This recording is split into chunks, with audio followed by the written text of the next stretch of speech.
My name is Anna, and I'm a psychologist, and I specialized in emotional and binge eating. And I am not only specialized in it, but I have also suffered from those two conditions for over 15 years. The spiral started at the age of 14, 15, because up until that point, I was kind of on the edge of going into full mode dieting, but I was also so young and I didn't really know what I was doing. I didn't do the research. And then I got a hold of internet.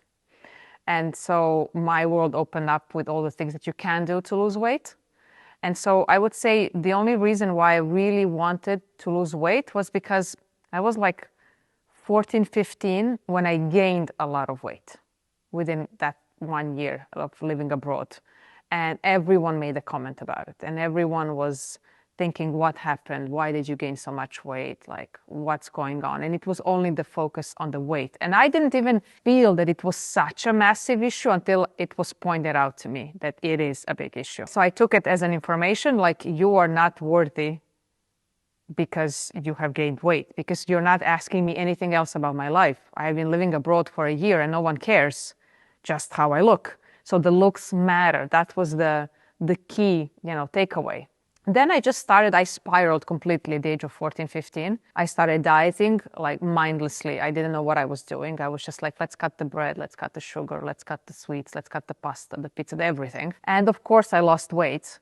But that was the moment from the age of 14, 15, where for the next, 15 years or whatever, I was yo-yo dieting and restricting and then binging and being in the cycle of torturing myself and my body along the way. I knew around the age of 20, 21, 22, when I was in university, understanding a little bit more the psyche and like the things, what I'm thinking, how it influences also how I behave and how I eat and coping mechanisms and defense mechanisms. I wanted to get help for a very long period of time. I just didn't have the right person to help me. Because even before going to university, I was in high school trying to get help for my problem.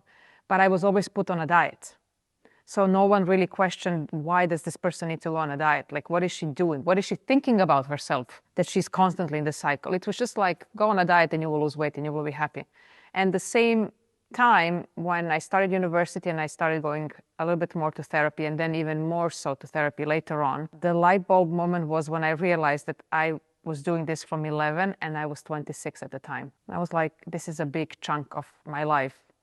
And I didn't want to live like this. Like, I would go to bed thinking, should I wake up the next day if the day is going to look like me either suffering from not eating or binging in the evening, depending on which phase I was in. Like, I just didn't see the point. I didn't have a regular, normal life because of this problem. It was debilitating for me. So in that sense, the light bulb moment, there were like 3 moments, I would say, like, distinctive that I really remember. One was really me saying, like, there is no point in living like this, which was very scary because I've never thought this myself ever before. The second one was a lot of pain, physical pain on the body from over-exercising and not being able to get up because I was trying to burn off the calories from my binging.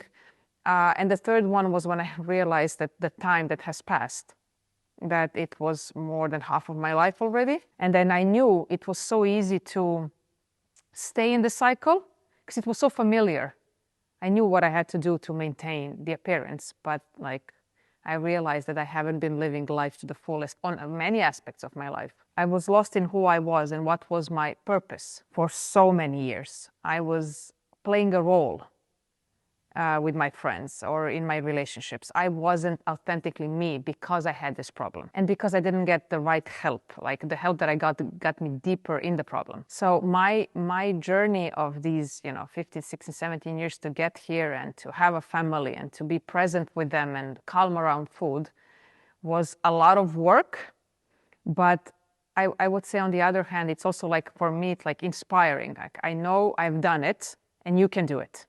Like, you, whoever you are, you can do it as well. It's just like there is some work to be done, but you will not be losing time that I did going to the wrong sources for help. I always knew that my mission in life would be to work with people who suffer from distorted eating. I just didn't know how to shape my business. I didn't know how to set up my business. I knew that I can put nutrition with psychology together, and that will be the jackpot for the person's problem dealing with food, because it's a mental problem that reflects on the food. So those two kind of disciplines went really well. And then I just started like 10 years ago. It looked a little bit different before. I was so focused on the food before.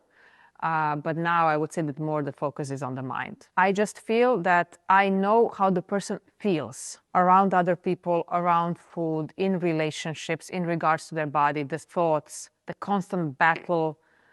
Because no one actually from my environment really knew at that time what my brain looked like on the inside. Only I knew it. I never shared that. I mean, maybe with my therapist, yes, but like with friends, no. So I think that I can understand when they tell me the battling thoughts that they have around food and the anxiety and the obsession and the lack of self-control and the binging and the guilt afterwards. I know what it is, because it's not just overeating from time to time.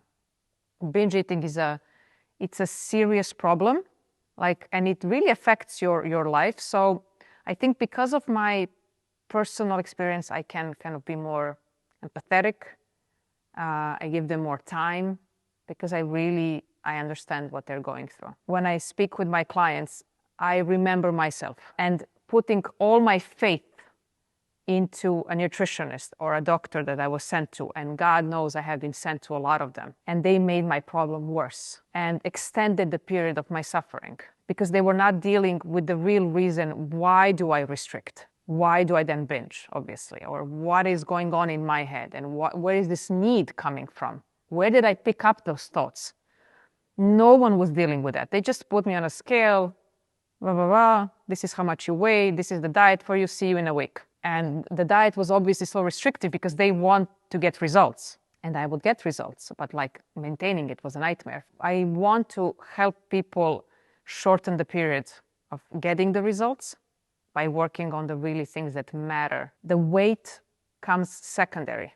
Once you solve your relationship with food and the reason why you abuse food the way you do, the actual work, not just what you eat, then this comes secondary. I've seen over and over when people don't binge, they lose weight, obviously. So those extra calories are not eaten now, right? So it's just okay, I've managed to lose effortlessly because I'm not binging. So I think that's why I do it, because I really remember myself and the agony of always failing and thinking that I was the problem because they're the doctors, they know better. So then it's just an inner battle, you're not good enough, you're not disciplined enough, you should do better. Come on, do it better. You can do it. And the truth is, I was not able to do it better. My therapist never dealt with my food issues. She was that's secondary. We don't care about the food. We have to deal with your brain. What's going on in your brain, the mindset, the thinking, what is going on. And so we delved deep with some traumas, some experiences, some habits I picked up, childhood patterns that I had no clue I had around food, triggers, and so on and so forth. And then that I realized, oh my God, this is what's been holding me back from restricting and therefore binging. So that's what I do now. I don't care if you eat chicken or beef. I care that you feel lonely and then you binge. Okay, let's work on the loneliness. The how I got to food freedom is basically what I teach my clients, which are my 3 main pillars. Number 1 is that in order to end binge eating, you absolutely need to stop dieting. Second one is that you need to know your triggers. And the third one is that you need to change your mindset around food in general. What I mean by that, when I say stop dieting, is that you cannot go on restrictive diets and think that this will be the way to live for the rest of your life. So we need to create a more balanced way of living by including a variety of foods, your favorite foods, trigger foods, and just make different meals for you. You need to be aware of what's triggering you and making you want to binge. And kind of assessing behind the trigger, there is an emotion that you don't want to deal with. So sitting with it. And the third one is the mindset, which is key. And that's how do you view food and how do you view your lifestyle around food? So is food good or bad? And are you being good or bad for eating a certain way? Do you have an all or nothing mentality? Do you like to predict the future that you will never lose weight? These mindset tricks and thoughts that are often very negative thoughts is what we need to challenge all the time, and that I used to challenge all the time. So if I would say, you will never lose weight, I was like, where's the proof? So you need to go back to talking back to yourself and to your brain. So yeah, these three main pillars are the ones that helped me reach, the stage where I am today with my relationship with food. Nowadays, when it comes to food and my looks, there is way less obsession. What I mean by that is that I don't necessarily think that I'm someone who doesn't care what they eat, who doesn't care how they look. I do, but it's not the central point of my life. I have a family, I have a wonderful husband, I have kids, I have friends. I do other things than thinking about food. I am no longer someone who necessarily diets all the time, who doesn't allow themselves to have different things, to eat or to drink, or trying different things, because I had so many rules, how I lived, what I lived by, for so many years, what was allowed, not allowed, when it was allowed, in what amounts. I don't have these rules. I have a freedom to not have rules. So for me, that means I don't have as simple rules as like before I had eggs are for breakfast. And I'm like, I can eat them when I want. If I wake up and I need something sweet, I will have it. If I don't want it. Do you know what I mean? Like it's just the freedom. I had so many rules because I picked up on so many diets over the years. And each one of them brought me new rules. I felt so kind of cornered in what I can and cannot do. And then I started to defy every single rule. So if I wake up in the morning and it's going to be something sweet, it doesn't mean that I ruin my day. It's fine. So yeah, I have sort of a food freedom, but I think what I want to say is that food freedom doesn't mean eating junk 24/7. It's actually listening to your body. And your body will sometimes ask for salad and sometimes it will ask for a cookie.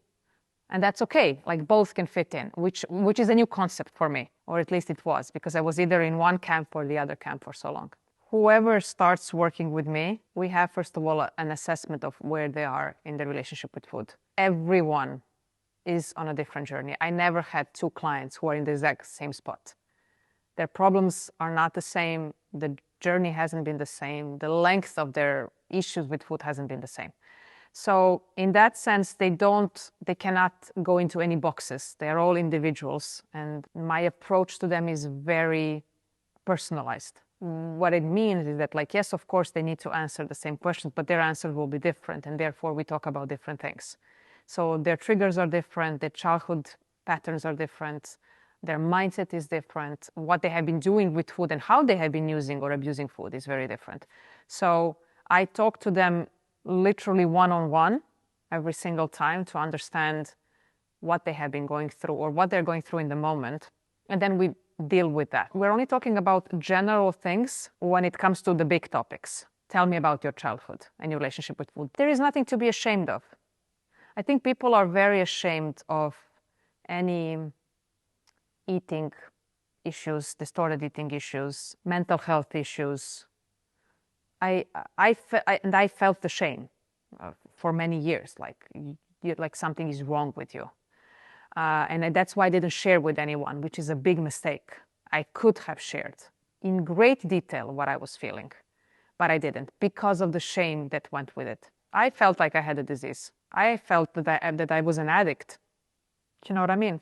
Because I didn't make a difference. What was the difference between an alcoholic and a food addict? In my mind, there was none. We were abusing something to make us feel better, right? So that's why I say I don't necessarily use that word very often because I don't want people to feel bad. If I talk about myself, and I said about myself, I saw no difference between someone who needs to get a hit and me who gets a high from sugary foods. Now I'm thinking, if I'm already doing this work and helping people out, and I want to explain to people that I can understand what they're going through, then I want to be as open as possible with zero shame. Like, I know maybe some people will be shocked with what I'm saying because they had no clue what I was going through. But it's okay. They don't matter. What matters are the people who are now suffering and who can identify with someone who has been in the same boat. And that's okay. Because also it's not, I wouldn't say honest, but it's not also authentic for me to talk about helping people and then holding back on my own issues. Like, let's go in and then let's discuss and we can share stories and opinions and things, but I also have to be open and vulnerable to do that. I'm passionate to share my story for the first time publicly in detail, just because I want people to understand I get you, I know what you're going through. But I also want to tell them that it's not me telling them don't go on a diet. That's not my job. You are the one who is supposed to understand this on your own. It's more of, let me try to help you in a different way. I know the other way can work. I've seen it, my clients have seen it, but if you don't trust my client, trust me, I've been where you are right now. So I am passionate to help them solve the problem, again, because I feel like if I had had the help needed, I would have been, cured at the age of 16, 17, not 27. I waited too long and I wasted time, and I'm passionate to help people we reduce the time and we get quick results. Because you can get quick results.